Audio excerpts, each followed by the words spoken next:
Welcome to another episode of The Brand Called You, a podcast and podcast show that brings you leadership lessons, knowledge, experience, and wisdom from thousands of successful individuals from around the world. I'm your host, Ashutosh Garg, and today I have with me a very, very accomplished storyteller from Chennai, India, Jeeva Raghunath. Jeeva, welcome to the show. Thank you. Jeeva, or as she's called, Aunty Jeeva, is a storyteller and an author. She's the founder of Kathai Kalatta that runs under the Alamaram. She's the director of the Federation of Asian Storytellers. She has pioneered the storytelling movement in Tamil Nadu. She has represented India at various festivals around the globe. She's been awarded the Best Entrepreneur Award and the Pride of Asia Award for her contributions to storytelling, and she has authored 12 storybooks for children and translated over 65 picture books from English to Tamil. So, Jeeva, what an amazing journey you seem to have had. But for my viewers and listeners, tell me a little bit about what got you interested in storytelling. Well, ours is a joint family. So I grew up listening to stories. Mm-hmm.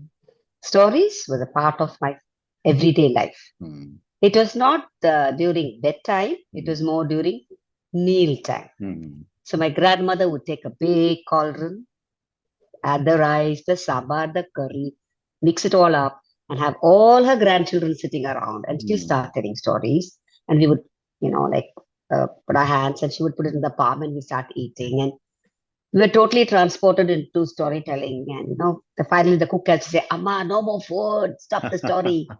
And she would find a way to stop the story. And she would always say, and the king invited us for the wedding, and here is the wedding sari. She was just always a soiled old sari in tatters, but still, we believed every word of what she said. Absolutely. So I feel along with food, I also ate stories. So like every other system in the body, and I think story system also came into me. Correct. And I strongly believe if you're passionate about something, the passion will one day make a call to you. I think that's it. How wonderful. How wonderful.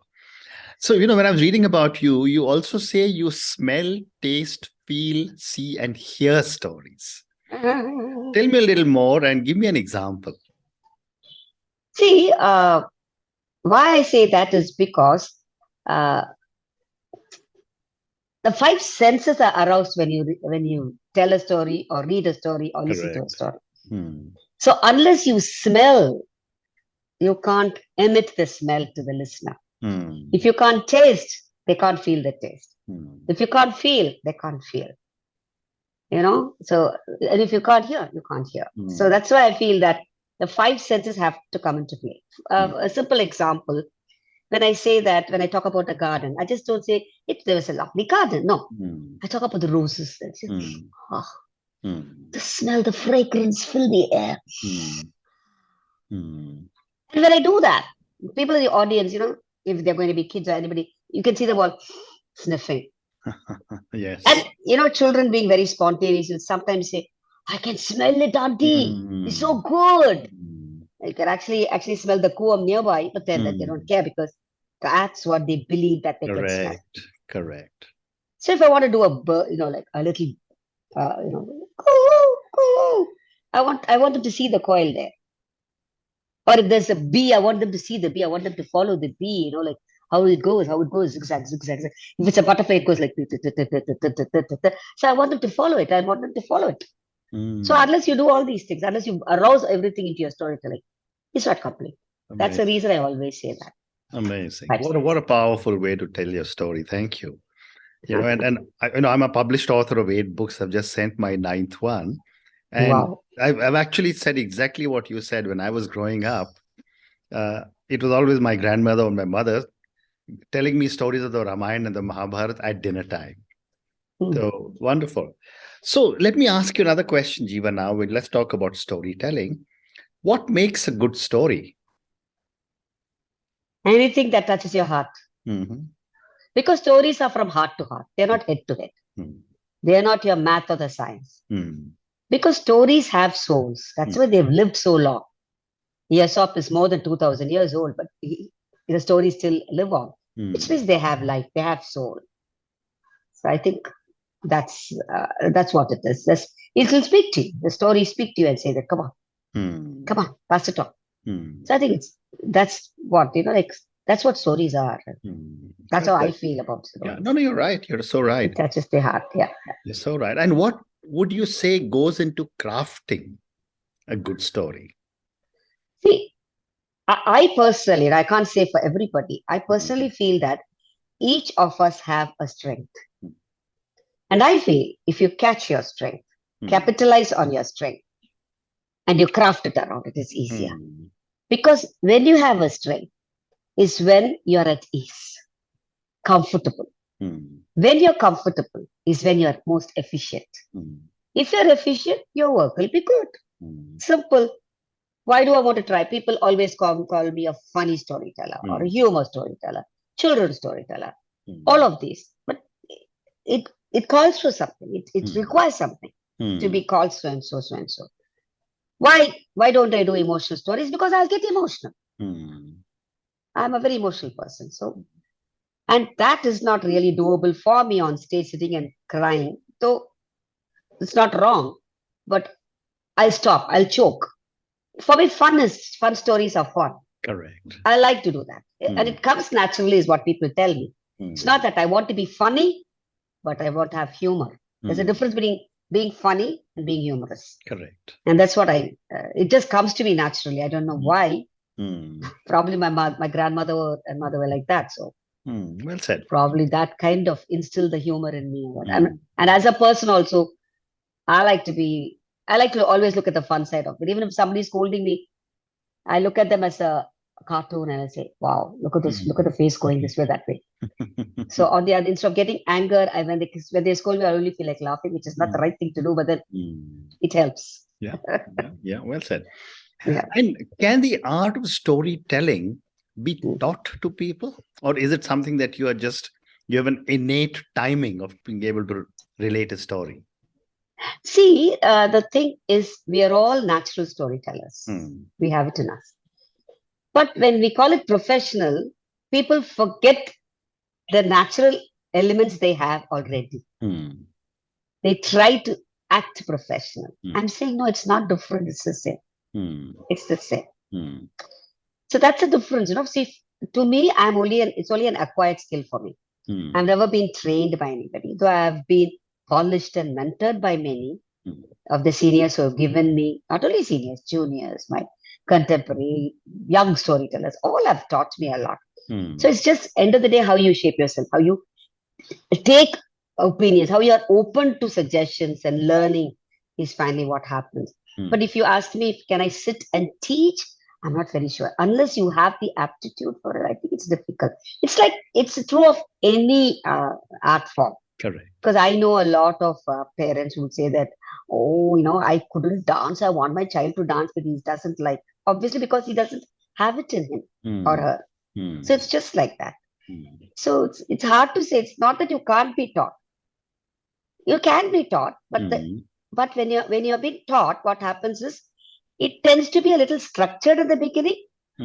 Because rule number 1, rule number 2. So you go by the rule, but with experience, you learn that I can bend this rule here. I can do this here, do that there. And at one point of time, you will catch what you can and what you have in you. That's it. So it's both ways, I would say. Correct. Yeah. Well said. And how important are anecdotes in storytelling? Storytellings anyway have anecdotes, and so doesn't matter. For instance, when I do the talkative tortoise story, I talk about how talkative I was when I was a child and how disturbing I was in the class, and how my mother was called and reported by my teacher saying that she's too talkative. But the thing is, she does her work, but she's very talkative. And I tell about how my mother told me the story of the talkative tortoise, and she said, "Listen, if you're going to talk too much like the tortoise, you're going to crack your back." So I bring a connection like that and do a story. So anecdotes are good in the sense because they are true stories. So people can relate to true stories. For instance, there are stories where you were a very timid young girl and now you are a professor. So what made you do that? How did you transform? So when they listen to true stories, people say, I'm also very shy. I'm also very inhibited. Maybe I'll also outgrow. So that way, anecdotes are very useful. Yeah. Interesting. Well said. And, I was talking to some people and they were saying that the art of storytelling to children, that seems to be going through a revival now. I'd love to get your perspective, because for a long time, stories for children seem to have disappeared, other than either the old traditional stories from India or the Western stories. No, I don't want to blame the system or the society. Yeah, no, absolutely. Because, the thing is, because there are no grandchildren, grandparents at home now. Yeah. But you can't say that the youngsters don't want grandparents, because grandparents themselves say, come on, it's your child and your family, you take care. I have to take care. So the mindset of grandparents have also changed. So you can't always blame the young couple who say that they want to be on their own. There are grandparents who also say, hello, send them to storytelling classes. So that's the kind of a thing.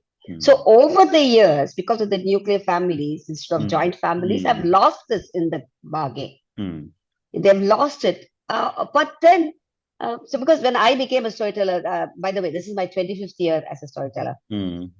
So when I started, people said, oh, storytelling, what is that? Tell stories.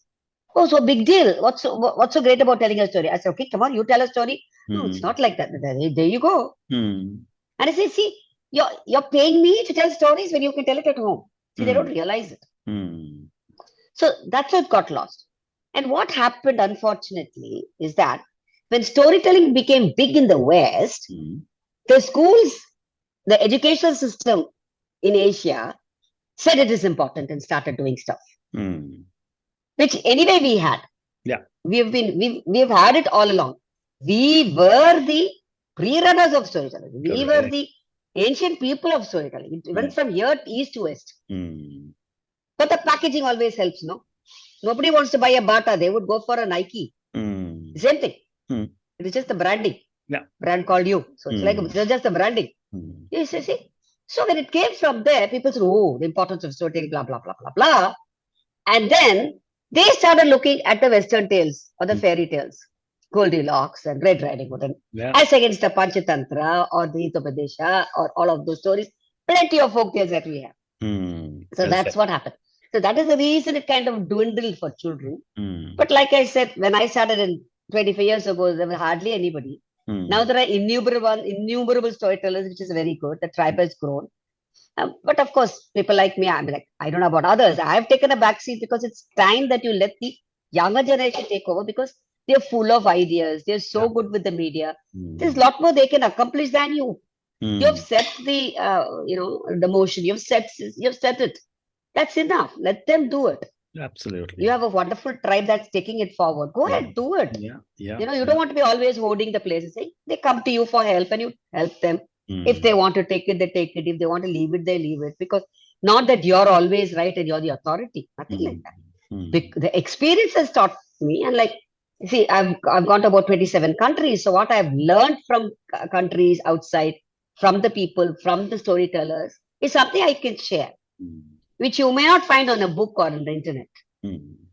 So that's true. That's it. So I think that's why people call it as a revival, I would say. Definitely. Wonderful. But all over the world, the revival has been happening for the last 30 years. Wonderful. And I'd love to get your perspective on how has this digital revolution, everything is now on your phone and on television and on your iPad, etc. How is the digital revolution supporting or harming storytelling? No, it's not harming in any way. We still have plays happening as against the serials on the TV. See, the only difference I would call it, which I generally use, is that when you listen to a storytelling live, it is like, the connection is like the umbilical cord. But digital, it is a cable cord. That's the only difference. One has got life, one is a life giver, the other keeps you alive, but it is not a lifesaver. It is not an umbilical cord that gives you the correct. So that is the thing I would like to tell. Well said. One has a soul and the other one doesn't. I completely agree with you. As someone but also, we can't deny the growth of technology. You can't say, I don't like it. I won't accept it. No. Go with the flow. You don't like it, don't do it. So for me, during pandemic, people said, oh, everybody's going online, all that. But I want to, like I said, no, I want to smell people. I want the reaction from them. It's very difficult online. And sometimes you are forced to look at yourself. You don't even look at others. I'm looking at myself and telling a story. I look at the camera and tell the story. I say, oh, no. So that way I'm a little old fashioned, but because I need that. Correct. But can you say, no, it survived? People enjoyed it. If you can do it, do it. So I'm not against it, but definitely there is a difference. The other thing, once it's over, children come and hug me. There are adults who come and say, oh, I feel so nice. I feel so, what can I say? Healed. Some of them come and say, I've never loved Jeeva so much. I feel so healed. So will that happen online? I'm not sure.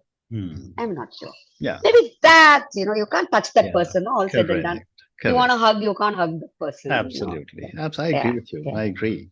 The other aspect, Jeeva, is that a lot of companies are now encouraging their leaders to become good storytellers. I'd love to understand, why do you think this is happening? See, because again, it's stress. Always meeting with goals and meeting with this and meeting with that. So obviously, it is all just figures and stats. So a story is a good reliever. I always say, sometimes I do some workshops for these sales executives and I tell them, how many of you tell the story of your company, story of your product, as against the strength of the product or the durability of the product, blah, blah, blah, blah, blah. Instead of that, try telling the story to the customer. They'll say, whoa, so much has gone into it. I'll buy it at least for that, for the sake of that. It's a story that touches their heart again. But the other things are only head. How many people can even understand it? It's a very funny incident. I once went for a corporate event. I do something called Childhood Relived, which is a stress buster for these IT companies. So I was sitting in their dining, and I was having a snack. I was waiting for the meeting to start. And there was this huge mural with the story of the founder. So I read it and I just got it into my head quickly. And then I started off with that story. Funnily, people didn't know it was their own company story. Amazing. They didn't know it. So I said, really? They were shocked. They said, how did you know? I said, have you ever seen the mural in your mess? They said, no. I said, go see. The story is there.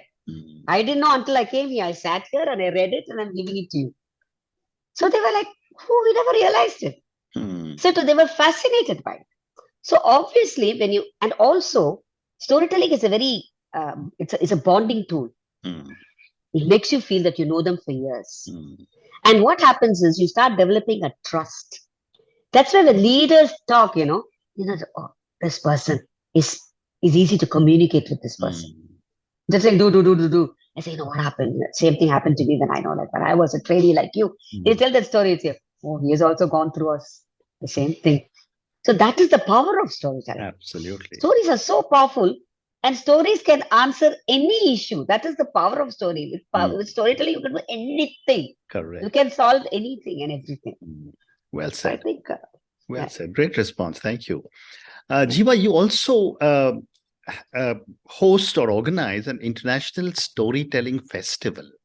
That's right. Tell me a little bit about this festival and what goes into organizing it. It's very tough to organize, that's for sure. Imagine. So the thing is, we are a very small organization. We're not very big. And we don't have sponsors. Okay. So this is our 8th year we are doing. We had a gap of 2 years. We didn't want to do it. Earlier, we started having it in one place where schools came. Then schools said it's difficult for us to bring us, blah, blah, blah. So now what we do is we reach to schools. So we reach to about 10,000 to 12,000 children a year. It's between late August to September. We bring in about 6 to 8 international tellers, and we have Indian tellers also to join them, and we tell the stories. So basically, we call schools. So schools who are interested would give us. It's a lot of hard work putting it together. Because I basically bring tellers whom I've worked with, so I know what they're capable of. Just because I know the Indian audience. Correct. Not that I doubt their ability. Many of them are very good, but can they be understood by the Indian audience? Can they, there's lots of things. It's just that because the accent is different, their culture is different. So we have to sometimes warn them saying, you can't use these kind of stories here and things like that because there is a difference in culture. But I mainly bring them because I want children to listen to stories from their countries by the natives of that country. There is a difference between me telling a Western story and the Westerner telling a Western story. You see, like this year we are planning to bring a Aboriginal elder from Australia. Okay. So she wants, just imagine that she's gone through all that, and her stories will be so much better than me telling, why the hyena does this, why whatever it is. I mean, it's there, and it's very what shall I say? You don't understand the reverence behind these stories unless they come and share it with you, with their chant and all that. It's so good, So I've managed to bring about almost 40, 45 tellers I've brought from overseas. And we keep it very cheap. It's just 100 rupees per child. I'm not even sure if anybody gives it for that rate. So which means we have to look at numbers. That's the only way because we have to give them some honorarium, Though we take care of their stay and things, they have to come on their own. We can't afford to bring them. So they come on their own. So we have to give them some pocket money for them to spend in India. So all that, with this, it's not only out of passion, that not that we make any money at all. Yeah, So fascinating. it's just that.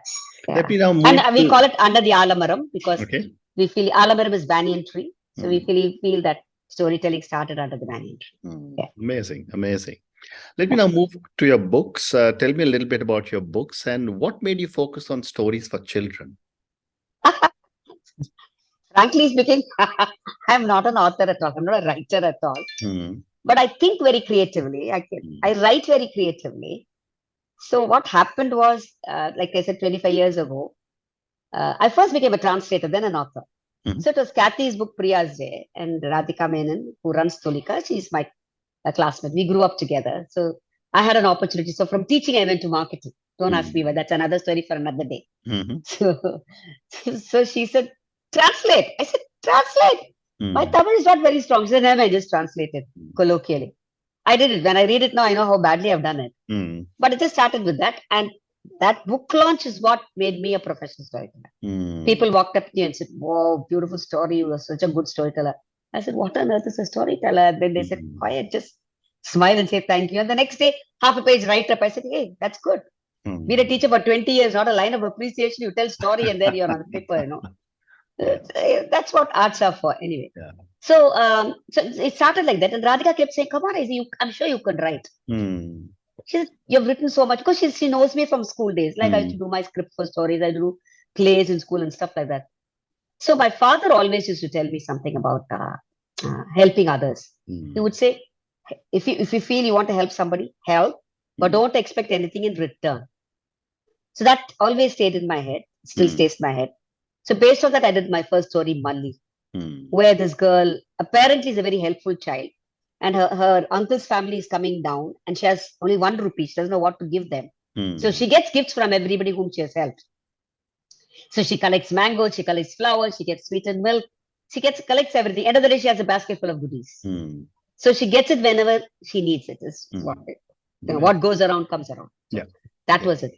Children, because like I told you, I love children. And Tulika basically does children's books. So I went in for that. Amazing. And I get all wacky books to translate. Fantastic. Fantastic. And, that just tells me the power of storytelling. Jeeva, my last question to you, and this is for the many, many people who will listen to our conversation. Please share with me 3 lessons that you have learned about storytelling that you want our viewers and listeners to take away. Again, the same thing. Smell, taste, feel, see. It's just that. That's it. Since stories have soul, let your telling be soulful. That's it. That's it. And it's from heart to heart. Absolutely. And storytelling is from womb to tomb. Wonderful. And on that note, Jeeva, and your amazing lessons, of course, smell, taste, feel, see, and hear, and stories are from womb to tomb. What an amazing conversation I've had with you on storytelling. I always Thank you. have a lot of respect for storytellers, and you have made even our conversation come alive. Whether you were telling me about the bees or whether you're telling me about the butterfly, I could almost visualize the butterfly going across the screen. And when you were talking about the rose, I almost took a deep breath myself as you were telling me about the rose. Then that's really the power of how you can get your audience, and in this case I was your audience, to be able to respond to you. Thank you so much for speaking to me about storytelling, your books, and for speaking to me. Good luck. And thank you so much for the opportunity. Thank you Thank very much. My Thank pleasure. Thank you for listening to the Brand Called You videocast and podcast, a platform that brings you knowledge, experience, and wisdom of hundreds of successful individuals from around the world.